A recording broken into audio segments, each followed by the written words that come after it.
Supreme court తీర్పును అనుసరించి schedule కులాల వర్గీకరణపై ప్రభుత్వం నియమించిన రాజీవ్ రంజన్ మిశ్రా ఏకసభ్య కమిషన్ కాకినాడ కలెక్టరేట్లో దళిత సంఘాల అభిప్రాయ సేకరణ కార్యక్రమం చేపట్టారు.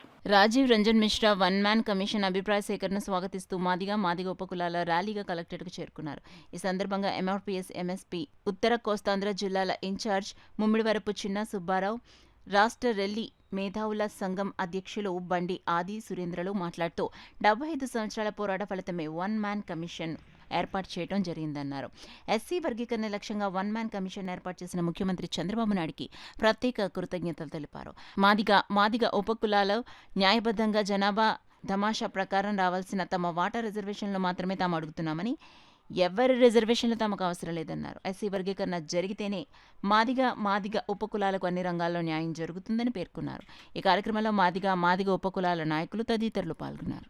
కొన్ని దశాబ్దాలుగా రిజర్వేషన్ ఫలాలను ఏకఛత్రాధిపత్యంగా అనుభవిస్తున్నటువంటి వారికి అడ్డుకట్ట వేసి ఆగస్టు 1వ తారీఖున సుప్రీంకోర్టు ఉత్తర్వుల ప్రకారంగా వర్గీకరణ జరపొచ్చు అన్నప్పటి నుంచి రెల్లి, మాదిగ మరియు అన్ని ఉపకులాలలో ఆనంద ఉత్సవాలు మొదలైంది.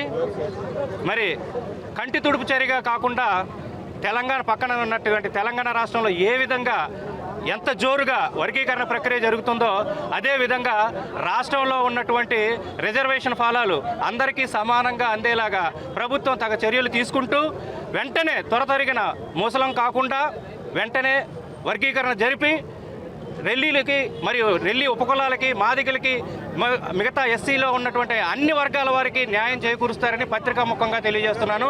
ఆనందంతో వచ్చిన ప్రతి కులం, ప్రతి బిడ్డ కూడా ఎంతో ఆశయాలతో ఉన్నాం. కాబట్టి ఎన్ని సమస్యలు వచ్చినా, ఎంతమంది రెచ్చగొట్టినా మనం 30 ఏళ్ల నుంచి సామరస్యంగా బతికాం, ఉద్యమం సాధించాం. ఇది శాంతియుత ఉద్యమం. మందకృష్ణ మాదిగ గారంటే ఈ దేశంలోనే క్రమశిక్షణకు మారుపేరుగా మిగతా రాజకీయ పార్టీలు కానీ కుల సంఘాలు కానీ ఒక మోడల్గా తీసుకునే వ్యక్తి మాన్యశ్రీ మందకృష్ణ మాదిగ గారి నాయకత్వంలో పనిచేస్తున్న బిడ్డలుగా మనం ఆయన గౌరవాన్ని, మన పిల్లల భవిష్యత్తుని, మరో 100 తరాల భవిష్యత్తు ఏబిసిడి వర్గీకరణ మనకే. కాబట్టి దాన్ని సాధించుకునే క్రమంలో ఎన్ని అవరోధాలు సృష్టించినా, మనల్ని రెచ్చగొట్టినా, ఎన్ని మాటలను మన దేవుడిని తిట్టినా మనం మౌనంగా ఉండి కమిషన్ ముందు 11 నుంచి 2 గంటల వరకు మన పిల్లల భవిష్యత్తు కోసం ప్రతి మాదిగ ఉపకులాల బిడ్డలు, రెల్లి, మోసి, బుడగ సంఘం, ఈ ఎన్ని సంఘాలు కూడా కలిసికట్టుగా సమన్వయంతో కృష్ణమాది గారి ఇచ్చిన ఈ వరాన్ని, అంబేద్కర్ పెట్టిన భిక్షని మన వాటా మనం దక్కించుకోబోతున్నాం.